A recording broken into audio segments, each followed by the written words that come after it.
নমস্কার, টিউটোপিয়ার উদ্যোগে আমাদের এই ছোট্ট আড্ডা, যার নাম শ্রীজাতর ক্লাসরুম, সেখানে আপনাদের প্রত্যেককে স্বাগত জানাই। বাড়ি বাড়ি গিয়ে পড়ানো বা নিজের বাড়িতে ছাত্রছাত্রীদের জড়ো করে পড়ানো, এর চল বাংলায় বহুদিন। সেই সমস্ত গৃহশিক্ষকদের অজানা কাহিনী নিয়েই আমাদের এই আড্ডা। আজকে আমাদের সঙ্গে আছেন দুজন তরুণ শিক্ষক, পৌলমী এবং রোহন। নমস্কার। আমি রোহনকে দিয়ে শুরু করি, কারণ রোহন নিজেই ছাত্র এখনো। রোহন MA পড়ছেন পলিটিক্যাল সায়েন্স নিয়ে। তো পড়ানোটা কতদিন ধরে, ছাত্র পড়ানোটা বেশ 3.5 বছর রানিং চলছে। আচ্ছা, কিভাবে শুরু হলো?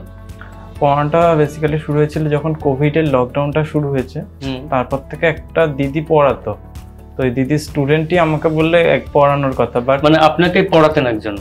না, আমার একটা দিদি পড়াতো, কিন্তু সে টিউশনি ছেড়ে দিল বলে আমাকে বললে যে তার স্টুডেন্টটাকে আমাদের পড়ানোর কথা। আচ্ছা, তো সেই থেকেই আমার শুরু পড়ানো।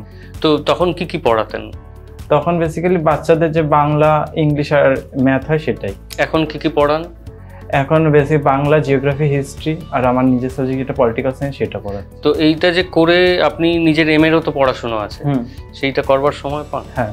মানে কতক্ষণ নিজের পড়াশোনা দেন, কতক্ষণ অন্যদের পড়াশোনা? সকাল থেকে বেসিক্যালি পড়ানোটাই বেশি থাকে, যেহেতু আমার ইউনিভার্সিটি খুব একটা যাই না আমি, সেই জন্য রাতের দিকটা আমি নিজে পড়ার দিকে দিই। আচ্ছা, বেশ।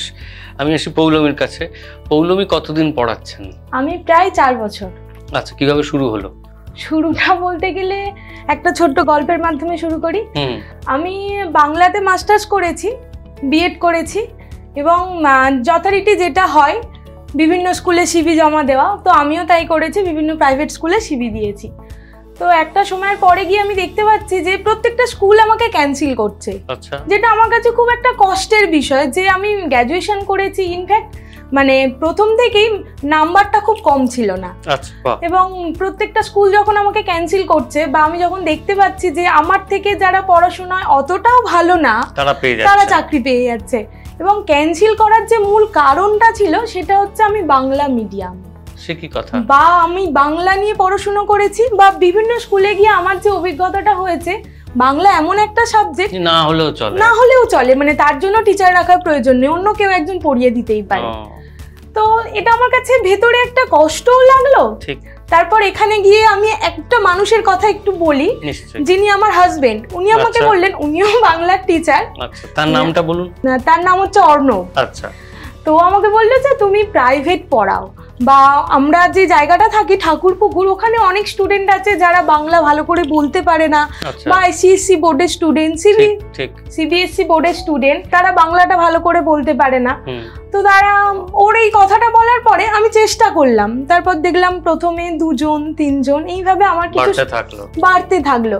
একটা সময় গিয়ে আমি দেখলাম, মানে আমার একটা অদ্ভুত রকমের অভিজ্ঞতা হলো, যে যেই স্টুডেন্টগুলো বা যেই ছাত্রছাত্রীগুলো বাংলা বলতে পারতো না, তারা আজকে আমার জন্য বাংলাটা ভালোবেসে পড়ে। দারুণ। এটা আমার কাছে খুব বড় একটা পাওয়া। এটা তো একটা বড় প্রাপ্তি বটে। আমি রোহনকে জিজ্ঞেস করি যে ওর একটা ধারণা ছিলই যে উনি পড়াবেন, ওটাই ওর জীবনের পেশা। তো আপনি এখন নিজে পড়াশোনা করছেন, পলিটিক্যাল সায়েন্স নিয়ে MA করছেন, সেই সঙ্গে ছাত্র পড়াচ্ছেন। এরপরে কি আপনি অন্য কোনো চাকরির দিকে ঝুঁকবেন, নাকি পড়ানোটাকেই পেশা হিসেবে রাখবেন? পড়ানোটাকেই এখন পেশা হিসেবে রাখবো, কারণ ফার্স্ট থেকেই শুরু, মানে যখন কোভিডের পর থেকে যখন পড়ানো শুরু করলাম বেসিক্যালি, তখন দেখলাম আমার বেসিক্যালি আগে ছিল যে ব্যাংকিং সেক্টরে জবের জন্য কিছু করব, বা এরকম কিছু একটা ভাবনা চিন্তা মেন্টালিটি ছিল। তো যখন থেকে পড়ানোটা শুরু করলাম, দেখলাম যে পড়ানোটার বেসিক্যালি মানেই হচ্ছে যে অ্যাটলিস্ট অনেক মানুষ, মানে অনেক ধৈর্য নিজের বাড়া, আর এটা পড়ানোটা একমাত্র বিষয় যেটা নিজের মতন করে কাউকে পড়ানো যায় বা কিছু বোঝানো যায়, সেটা অন্য কিছুতে সম্ভব হয় না। সেই জন্য সেই দিক থেকে আমি পড়ানোটাকে এখন আপাতত মানে পেশা হিসেবে রেখেছি। চমৎকার। আমরা শুনছি রোহন আর পৌলমীর কথা। আমরা খুব শিগগির ফিরবো আমাদের এই আড্ডায়। আমরা ফিরে এলাম টিউটোপিয়ার উদ্যোগে আমাদের আড্ডায়, শ্রীজাতর ক্লাসরুমে। এইটা আমার সবসময় মনে হয় যে যারা গৃহশিক্ষক বা যারা স্কুলেও পড়ান, কলেজেও পড়ান, তাদের আমরা সবসময় এক ধরনের চেহারায় দেখি, কিন্তু তাদের জীবনেও অনেক দুষ্টুমি আছে, অনেক করুণ রসের কাহিনী আছে, অনেক প্রাপ্তি আছে, অপ্রাপ্তি আছে, সেগুলোও জানা দরকার। রোহন, আপনি কিছু একটা মজার ঘটনা বলছিলেন ছোটবেলার, সেটা যদি একটু দর্শকদের বলেন। মজার ঘটনা বলতে এরকম হয়েছিল যে আমার এক জেঠু মারা গেছিল। তো তখন বাৎসরিক কাজের পর এরকম হয়েছিল, তো আমরা 3 ভাই বোন যখন এক জায়গায় শুয়েছিলাম, তো কাকার ছেলেকে কাকা শুতে দেয়নি। আচ্ছা। তো তখন কি কাকা ও বলেছিল রাত্রেবেলা এখানে ডাকতে, তাহলে ও চলে আসবে, মানে রাত্রে ডেকে নিয়ে চলে যাবে। তো সেইভাবে আমরা ওকে রাত্রে যখন জানলা থেকে ডাকতে গেছিলাম, একটা কাঠি দিয়ে খুঁচিয়েছিলাম, ভুলবশত ওকে খোঁচানোর জায়গায় সেটাকে খুঁচিয়েছিলাম কাকাকে। এই রে। তো সেটা দেখে কাকা আরো চিল্লাচিল্লি করেছে, ভেবেছে চোর এসছে বলে বাড়ি শুধু সবাইকে মানে ডেকে তুলেছে। তো মানে পরে জানা গেছিল যে খোঁচাটা কে দিয়েছিল, নাকি সেটা গোপনই রয়ে গেছে, আজকে এটা দেখে কাকা জানবেন? বা পরে বলতে 2 দিন পরে জানানো হয়েছিল যে এরকম হয়েছিল, কারণ তখন সবাই যে লাঠি ডাসা যা পেয়েছে সেই সব নিয়ে বেরিয়েছিল মারার জন্য। এই রে।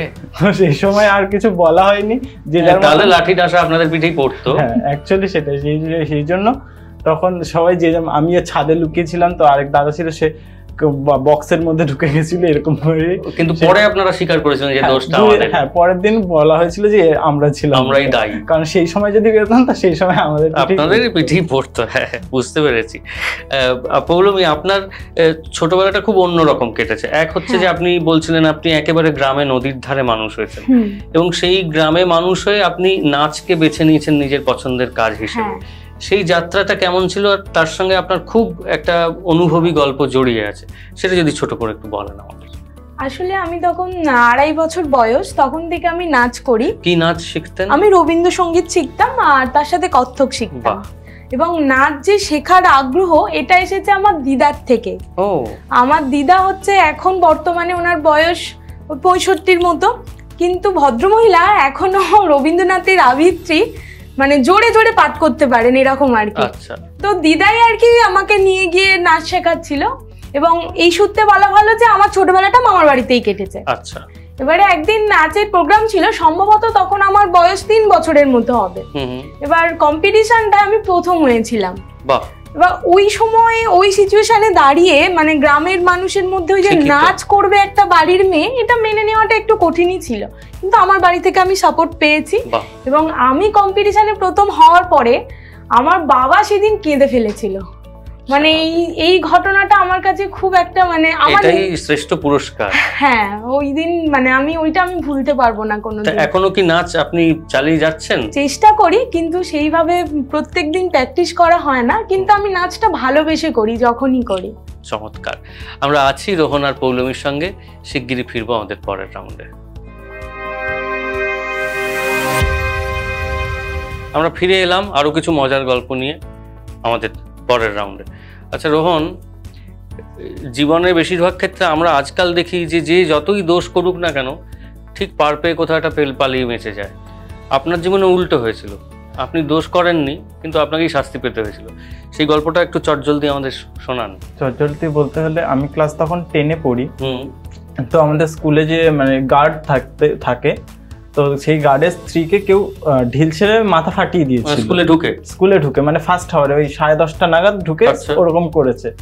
তো যেহেতু তার 15-11 নাগাদ আমি ঢুকেছি স্কুলে, তো ফার্স্ট হাফে যখন আমি আমাদের ক্লাসরুমে গেছি তখন সে মানে এসে তার মানে ছেলে এসে বলেছে যে আমি মেরেছি, কিন্তু অ্যাকচুয়ালি আমি মারিনি। তো সেটা তখন সে হসপিটালাইজড হয়েছিল বলে সেই ব্যাপারটা তখন জানা যায়নি। আচ্ছা। তো তখন স্কুল হেড স্যার আমাকে সাসপেন্ড করে দিয়েছিল 1 সপ্তাহের জন্য। হ্যাঁ। তো তারপর যখন আবার উনি যখন 1 সপ্তাহ পর রিলিজ মানে হসপিটাল থেকে বাড়ি আসেন, তো তারপর উনি স্কুলে আসার পর যে আইডেন্টিফাই করে যে আমি মারিনি, অন্য ক্লাসের মানে আমাদেরই ক্লাস 10 অন্য সেকশনের একজন মেরেছে। তো তখন কি সে সাসপেন্ড হয় না, তাকে আর কিছু করা হয় না? তখন তাকে গার্জিয়ান কল করেছিল, তারপর তাকে সাসপেন্ড করেছিল। কিন্তু এই যে 7 দিন আপনি অপরাধী হয়ে থাকলেন, আপনার বাড়িতে বকা খেতে হয়েছিল বিভৎস পরিমাণে। তো সেখানে কেউ বিশ্বাস করেন যে আপনি ফাটাননি মাথা? না, বলেছিল আমার হাতে, আমি ইচ্ছা করে হয়তো কোনো কিছুর জন্য ফাটিয়েছি। এই রে, যাই হোক, মানে এই গল্প থেকে বোঝা যায় যে অনেক সময় গোবেচারা হয়েও কত বড় বিপদে পড়তে হয়। অবশ্য গোবেচারারাই বেশি বিপদে পড়ে জীবনে। আমি চলে আসি পৌলমীর কাছে। আমার খুব ভালো লাগলো জেনে যে আপনি নাচের পাশাপাশি কবিতা লেখার সঙ্গেও যুক্ত, নিজে লেখেন। তো আপনার যদি একটা ছোট্ট লেখা আমাদের শোনান, সেই দিয়ে আমরা এই রাউন্ডটা শেষ করব। তুমি চাইলে কাক ভোরে সকাল দেখতে পারি, তুমি চাইলে মনের মতন কাব্যি হতে পারি, তুমি চাইলে এক আকাশ আলো দিতে পারি, তুমি চাইলে পলাশ রঙা আগুন দিতে পারি, তুমি চাইলে ভালোবাসার পাহাড় গড়াতে পারি। চমৎকার।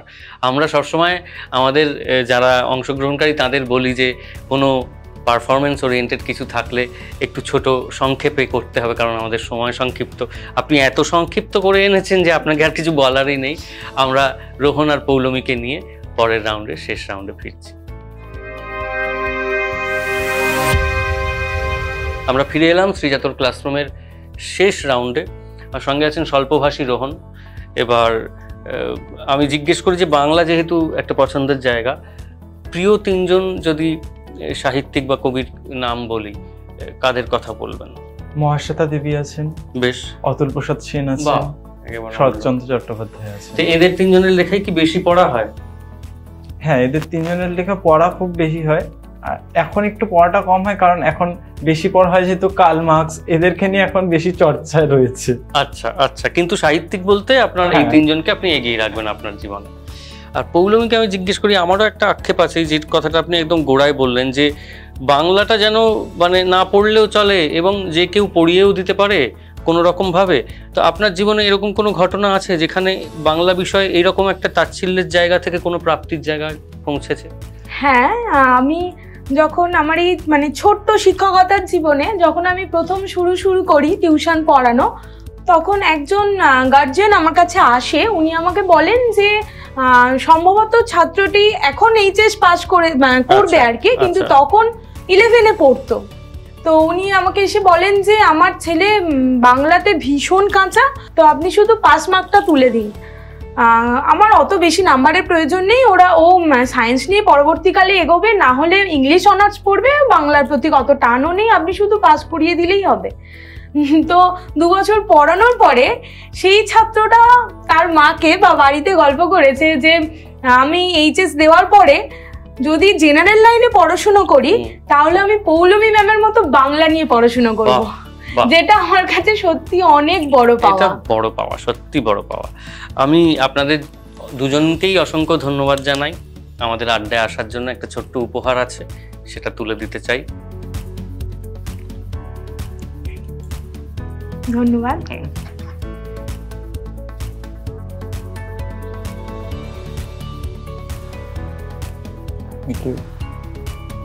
আর আপনারা যারা দেখছেন নিয়মিত, আমাদের জানাচ্ছেন আপনাদের ভালো লাগার কথা, তারা থাকবেন শ্রীজাতর ক্লাসরুমের সঙ্গে। আমরা পরের পর্বে ফিরবো।